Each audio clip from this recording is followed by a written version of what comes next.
Hace 15 años empecé a visitar los grandes museos del mundo. Hoy he recorrido más de 100 en 4 continentes y cada uno me ha dejado algo. A veces, el recuerdo de haber visto por primera vez aquello que había soñado toda la vida.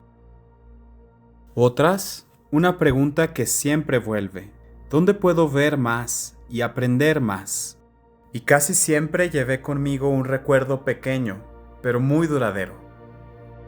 Un libro. Cientos de libros. Al principio pensé que estaba aprendiendo historia del arte, arqueología o civilizaciones, pero con el tiempo entendí algo distinto. Los museos no son colecciones de objetos, son formas en las que las civilizaciones se miran a sí mismas. Mis libros dejaron de ser libros de arte y se convirtieron en otra cosa, un mapa de cómo el mundo se piensa a través de sus museos. Hoy te invito al inicio de un viaje intelectual, no para decirte qué ver en el Musée d'Orsay, ni cómo conseguir entradas para la Galería Borghese, sino para preguntarnos juntos algo mucho más esencial. ¿Por qué los museos son una de las formas más profundas en las que las civilizaciones se definen a sí mismas? En este canal, los museos no son destinos turísticos, son formas de pensamiento, maneras de organizar al mundo. Y la arquitectura, la historia y la arqueología que los rodean no son contexto, son escenografía de una idea del mundo. Hoy viajaremos a París, al Musée du Louvre, donde el museo se convierte en un imperio de la estética. A Londres, al British Museum, donde el museo aparece como colección de la historia. Y al Vaticano, a los Musei Vaticani, donde la belleza se convierte en autoridad espiritual. 3 formas de una misma pregunta: ¿cómo ver el mundo? ¿Cómo poseerlo?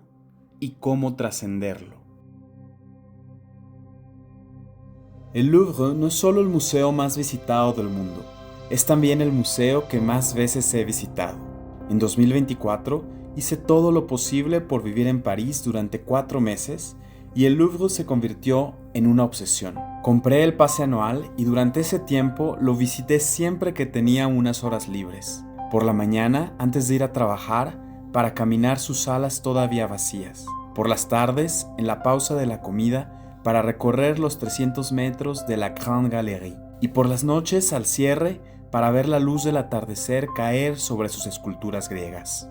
Quise recorrerlo entero porque pensaba que su carácter enciclopédico me permitiría conocerlo todo el mundo y toda su historia. Pero el Louvre no es un museo que se recorre, es un sistema que te entrena en la imposibilidad de completarlo, en la imposibilidad de comprender el mundo en su totalidad. El Louvre no es solo una acumulación de obras maestras, es un imperio de la estética. No un imperio en el sentido metafórico, sino un imperio real, histórico, político. El Louvre fue un palacio antes de ser museo, y aunque el edificio cambió de función, nunca abandonó su lógica de poder, una lógica que ordena, centraliza y clasifica. Por eso aquí el arte no está simplemente expuesto, está organizado, jerarquizado. La escalera Daru nos conduce a la victoria de Samotracia, en la cima del recorrido, la obra maestra de la escultura helenística. No es casualidad, es una declaración. Aquí, el original griego ocupa el lugar más alto, porque en muchos otros museos del mundo solo existen copias romanas. El Salón Carré, que albergó las grandes exposiciones del siglo XIX, hoy concentra a los primitivos italianos, Cimabue, Giotto, Uccello. Reúne los orígenes de la pintura occidental bajo un mismo techo. Y la Galería de Apolo guarda los tesoros de la corona francesa, objetos que no solo representan la historia de Francia, sino que giraron en torno a ella como si fuera un centro de gravedad, como si la historia tuviera un sol.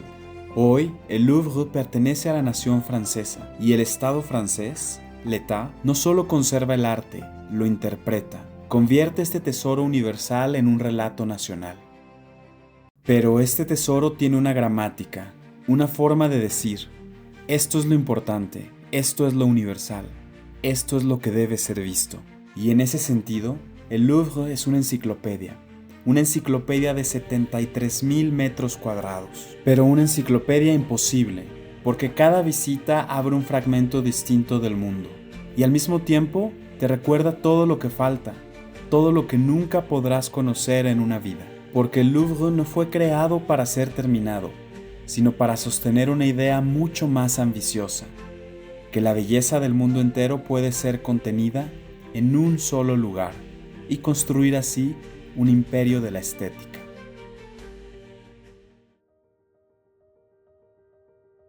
Pero si en París el mundo se convierte en estética, en Londres el mundo se convierte en una forma de conocimiento.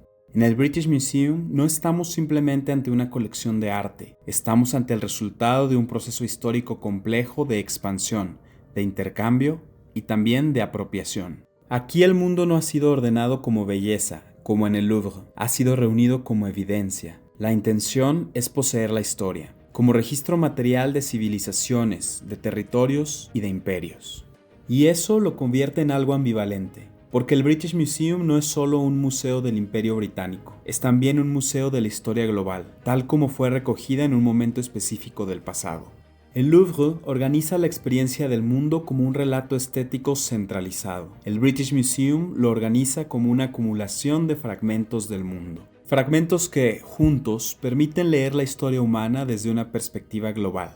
Por supuesto, esto abre preguntas importantes sobre el origen de los objetos, sobre el contexto, sobre la restitución. Pero también abre otra posibilidad, la de ver civilizaciones distintas en un mismo espacio, en un mismo plano de comparación. En este sentido, el Museo Británico es al mismo tiempo un archivo del mundo y un testimonio de cómo Europa lo ha leído, clasificado y preservado. De ver la piedra Rosetta junto al estándar de Ur y junto a la Afrodita agachada. Si el Louvre convierte el mundo en una gramática de la belleza, el British Museum lo convierte en una gramática del conocimiento histórico, no como centro único, sino como una red de fragmentos.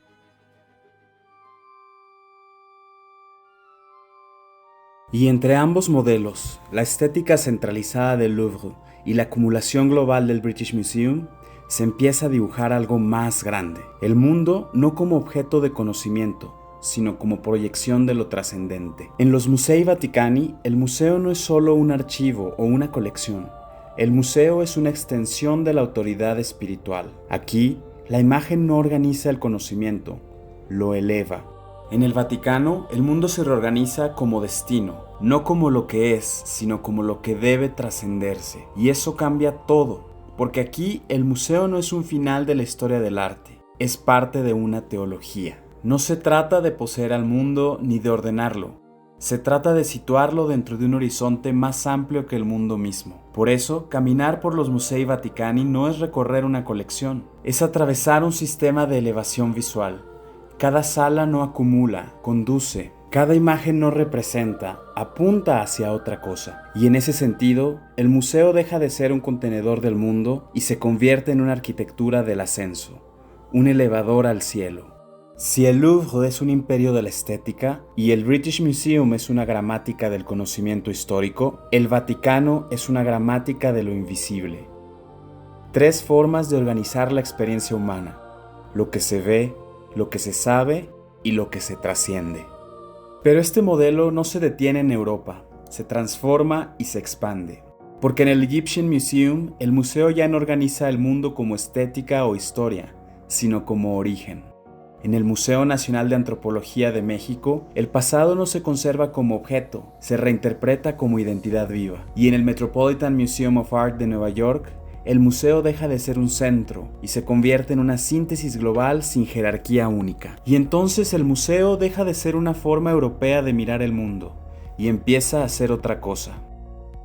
No un lugar, no una colección, no un sistema único, sino una forma en la que el mundo intenta pensarse a sí mismo, desde múltiples centros al mismo tiempo. Y quizá la pregunta ya no es ¿qué es un museo?, sino desde dónde estamos mirando el mundo cuando entramos en uno.